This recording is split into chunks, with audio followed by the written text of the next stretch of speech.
পকেটে যদি 10-20 হাজার টাকা থাকে তাহলে আজকে যে 3টি ব্যবসা নিয়ে আলোচনা করব প্রত্যেকটা ব্যবসাই আপনি করতে পারবেন।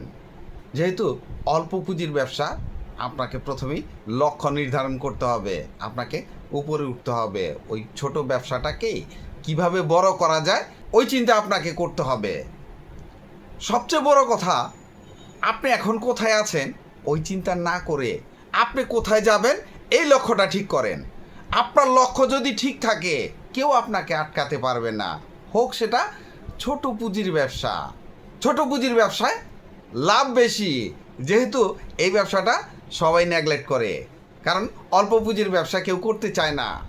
ব্যবসা মানে 10-20 লাখ টাকা 50 লাখ টাকা ইনভেস্ট করব, ব্যবসা করব রাজকীয় হালে, এই সমস্ত চিন্তা ভাবনা করেন। তাই আমাদের দেশে কিন্তু যুবকরা ব্যবসা শুরু করতে পারে না, মানুষের কাছে টাকা নেই। তাই কম টাকা দিয়ে আপনাকে ব্যবসা করতে হবে। আপনাকে চিন্তা করতে হবে আপনার কাছে যা আছে ওই টাকা দিয়ে কি ব্যবসা করা যায়। অনলাইন বেকারি ব্যবসার পরিধি কিন্তু বিশাল। আপনি কোন আইটেম নিয়ে ব্যবসা করবেন? বেকারি প্রচুর আইটেম আছে যেগুলো নিয়ে আপনি ব্যবসা করতে পারবেন অনলাইনে। ব্যবসাটা আপনি খুব সহজে করতে পারবেন, পুঁজিও একদম সামান্য। যেহেতু অনলাইনে করবেন, ঘরে থাকা ওভেন দিয়েই আপনি কেক বেক করতে পারবেন, বিস্কুটও তৈরি করতে পারবেন। তবে আপনি শুরুটা যদি কেক দিয়ে করেন তাহলে আপনার জন্য ভালো হবে। কি কি আইটেম দিয়ে আপনি ব্যবসাটা শুরু করলে শুরুতেই আপনি মোটামুটি মার্কেট পেতে পারেন? যেমন জন্মদিনের কেক, অ্যানিভার্সারি কেক, আরও অনেক আচার অনুষ্ঠানের কেক আছে যেগুলো দিয়ে আপনি ব্যবসাটা শুরু করতে পারেন। আর যদি পুঁজি একেবারেই কম থাকে তাহলে আপনি কাপকেক তৈরি করে ব্যবসাটা শুরু করতে পারেন। ব্যবসা শুরু করলে আপনি আস্তে আস্তে আইটেম বৃদ্ধি করতে পারবেন। যেহেতু অনলাইন ব্যবসা, নির্দিষ্ট কোনো বেকারি দোকানের কোনো প্রয়োজন নেই। আপনি শুধু বাসায় বসে বেক করবেন। নিজস্ব অনলাইন প্ল্যাটফর্ম থাকলে অনেক ভালো। আর যদি একটা ফেসবুক পেজ শুরুতেই খুলে নেন তাহলে আপনার পেজটাও রানিং হলো, আর অনলাইন প্ল্যাটফর্মে আপনি আস্তে আস্তে অ্যাড দিয়ে আপনার মালের প্রচারটা করলেন। প্রচারেই প্রসার। আপনি যখন প্রচার করবেন আস্তে আস্তে যে কোনো জিনিস আপনাকে ধৈর্য ধরে করতে হবে। আপনি যদি শুরুতেই অধৈর্য হয়ে যান তাহলে কিন্তু ব্যবসা গ্রো করবে না, আপনি কখনোই ব্যবসায় উন্নতি করতে পারবেন না। তাই ব্যবসায় ধৈর্য ধরতে হবে। হুট করে আজকে 20,000 টাকা নিয়ে ব্যবসা শুরু করলেন, 3 মাস পরেই বললেন 2 লাখ টাকা পুঁজি কেন হলো না। এইরকম কিন্তু ব্যবসা না। ব্যবসার মতো করতে হবে, ব্যবসায়িক মন মানসিকতা মনে ধারণ করতে হবে, তাহলেই আপনি প্রকৃত ব্যবসায়ী হতে পারবেন। সবচাইতে বড় কথা, আপনি ঘরে থাকা মালামাল দিয়ে এই কেকগুলো তৈরি করতে পারবেন। বিক্রি করবেন কোথায়? আগেই বলেছি, শুরুতে যে সমস্ত বড় বড় প্ল্যাটফর্ম আছে তাদের সাথে যোগাযোগ করে চুক্তিবদ্ধ হয়ে শুরুতে ব্যবসা করবেন। এরপরে নিজস্ব প্ল্যাটফর্ম তো আছেই, ফেসবুক, ইনস্টাগ্রামে অ্যাড দিয়ে আপনার মালগুলা বিক্রি করতে পারবেন। প্রফিট মার্জিন, খাবারের ব্যবসায় সবসময়ই প্রফিট মার্জিন ভালো থাকে, এই জিনিসটা খেয়াল রাখবেন। ঝুঁকি আছে। আপনি অর্ডার ছাড়া যদি একটা কেক তৈরি করে ঘরে রেখে দেন, অর্ডার হলো না, তাহলে কিন্তু লস হয়ে যাবে। তাই আর সবচেয়ে বড় কথা, অনলাইনে যেহেতু অর্ডারের পর মাল তৈরি করবেন তাহলে ঝুঁকি থাকার সম্ভাবনা নেই। ডিলারশিপ ব্যবসা করতে পারেন। একবার ভাবুন তো, ডিলারশিপ ব্যবসা করতে কত টাকা পুঁজি লাগে? মিনিমাম 10 লাখ টাকা পুঁজির নিচে আপনি ডিলারশিপ ব্যবসার নাম নিতে পারবেন না। অথচ একটু টেকটিক করে আপনি কিন্তু নিজেই ডিলারশিপ ব্যবসা তৈরি করতে পারেন। কোনো নামি দামি কোনো ব্র্যান্ডেড কোম্পানির মাল আপনাকে বিক্রি করতে হবে না। আবার ব্র্যান্ডেড কোম্পানির মাল আপনি কিনে নিয়ে এসে বিক্রি করবেন, কোনো কোম্পানির সাথে চুক্তিবদ্ধ হয়ে বিক্রি করা লাগবে না।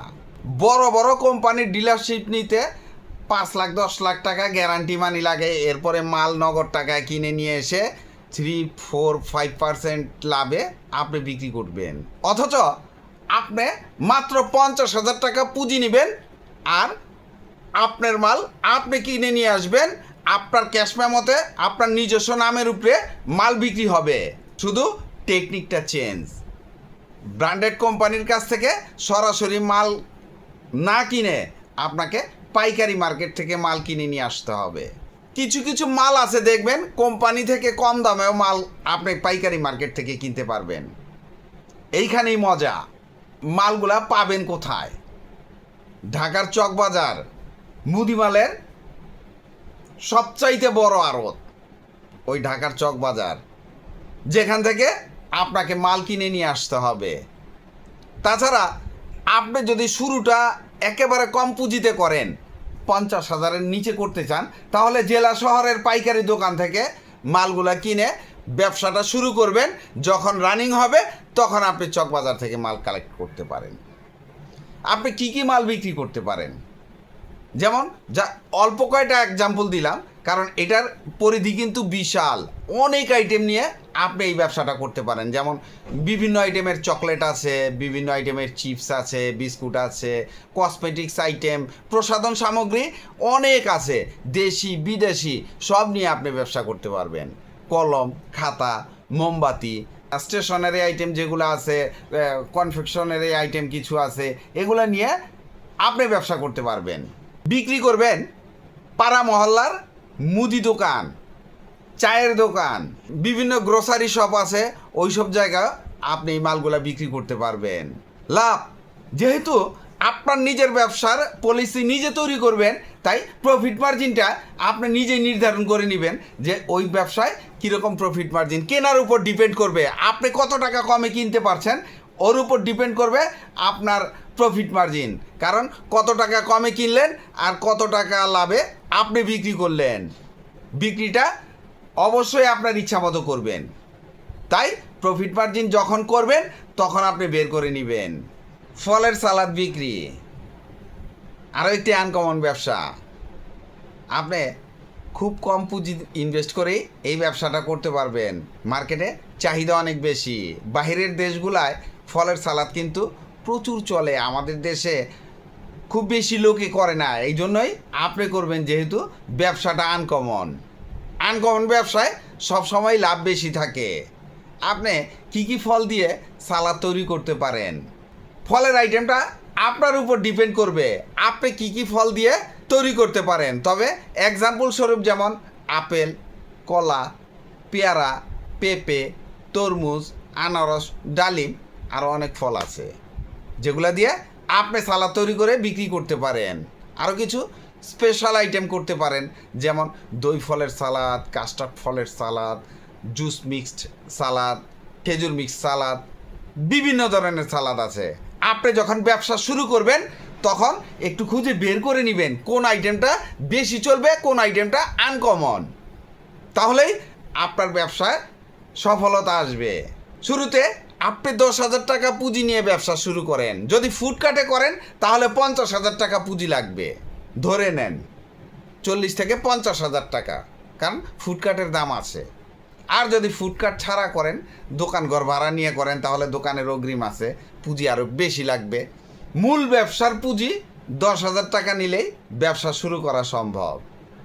আপনি এই ফলগুলো কোথায় পাবেন? আপনার আশেপাশে পাইকারি ফলের দোকান থেকে ফলগুলা কিনবেন। তাছাড়া ঢাকার বাদামতলি থেকে কিনতে পারেন, জেলা শহরের বিভিন্ন ফলের আড়ত থেকে কিনতে পারেন।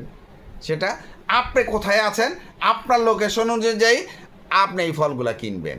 বিক্রির জায়গা আপনার পাড়া মহল্লায় দোকান দিয়ে করতে পারেন, আপনি বাস স্ট্যান্ডে করতে পারেন, ট্রেন স্টেশনে করতে পারেন, ব্যস্ত কোনো ক্রাউড এরিয়ায় আপনি দোকান দিয়ে করতে পারেন। সব জায়গায় এই ফলের সালাদ চলবে, কারণ ফলের সালাদ সবসময় স্বাস্থ্যকর, সুস্বাদু তো অবশ্যই।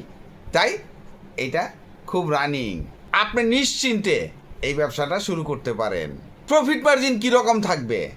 আসলে আগেই বলেছি যে খাবারের ব্যবসায় প্রফিট মার্জিন সবসময় ভালো থাকে, তবে ফলের সালাদ বিক্রিতে প্রফিট মার্জিন একটু বেশি থাকবে। তবে আপনি কত টাকা প্লেট এই সালাদ বিক্রি করবেন তার উপর নির্ভর করবে আপনার লাভের পরিমাণ। ফলের সালাদ ব্যবসায় কিন্তু ঝুঁকি আছে। আপনার বিক্রির অ্যাবিলিটি আছে 50 প্লেট, আপনি কেটে ফেলেন 80 প্লেট, তাহলে কিন্তু লস হতে পারে। কারণ কাটা ফল বেশিক্ষণ থাকে না, একদিনের বেশি আপনি রাখতে পারবেন না, নষ্ট হয়ে যাবে। ছোটোখাটো একটু ধারণা নিয়ে নিলেন, যেমন ঠান্ডা করে যদি বিক্রি করেন তাহলে একটু বেশি চলবে, যদি আইসের ব্যবস্থা থাকে পরিষ্কার পরিচ্ছন্ন রাখলে আপনার এই সালাডটা বেশি চলবে।